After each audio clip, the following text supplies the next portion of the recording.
এই পৃথিবীতে সবাই আপনার বন্ধু নয়। আপনার সামনে যারা মিষ্টি কথা বলে তারাই কি আপনার সবথেকে বড় শত্রু? আচার্য চাণক্য বলতেন, বিশ্বাসের বীজ থাকে। আপনি কি প্রায় মানুষের মিষ্টি কথায় ভুলে গিয়ে পরে আফসোস করেন? মনে রাখবেন, আপনার সরলতা যদি আপনাকে অন্ধকারে ঠেলে দেয় তবে সে সরলতা পাপ।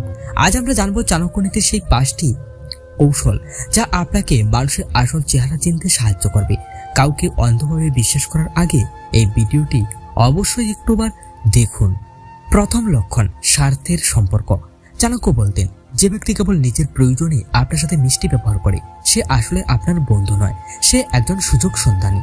লক্ষ্য করুন, কে আপনার বিপদের সময় পাশে থাকে আর কে কেবল আপনার সাফল্য বা সুবিধার সময় কাছে আসে।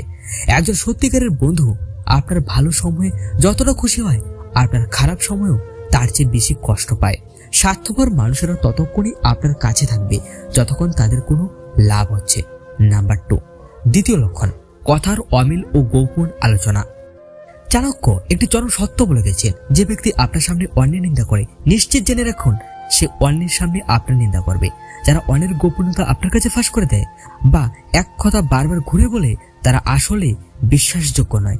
দ্রুত মানুষের কথা ধারাবাহিকতা থাকে না। যদি দেখেন কেউ আপনার সামনে বারবার অন্যের সমালোচনা করছে, সতর্ক হন, কারণ আপনি তার পরের শিকার হতে পারেন। তৃতীয় লক্ষণ, বিপদের সময় অদৃশ্য হয়ে যাওয়া। চাণক্যের মতে মানুষের আসল চেহারা চেনার সবথেকে বড় পরীক্ষা হলো বিপদ। যখন আপনার ক্ষমতা থাকবে না, অর্থ থাকবে না, তখন কারা আপনার পাশে থাকে? যারা আপনার খারাপ সময় আপনার থেকে দূরে সরে যায় তারাই আপনার জীবনের সবচেয়ে বড় শত্রু। যারা কেবল আপনার সুখের ভাগিদার তারা আসলে আপনার বন্ধু নয়। চাণক্য বলতেন, রোগ, আগুন, শত্রু, সাপ এরা ছোট হলেও ধ্বংসের কারণ হয়। তেমনি ছোট একটা বিশ্বাসঘাতকতাও আপনার জীবন কেড়ে নিতে পারে। চাণক্য আপনাকে অবিশ্বাসী হতে বলেননি, তিনি আপনাকে সতর্ক হতে বলছেন। হৃদয়ে সরল হন কিন্তু মস্তিষ্ক ধারালো। মানুষকে চিনে নিন, তারপর বিশ্বাস করুন। আপনার সরলতার জন্য আপনার মৃত্যুর কারণ না হয়।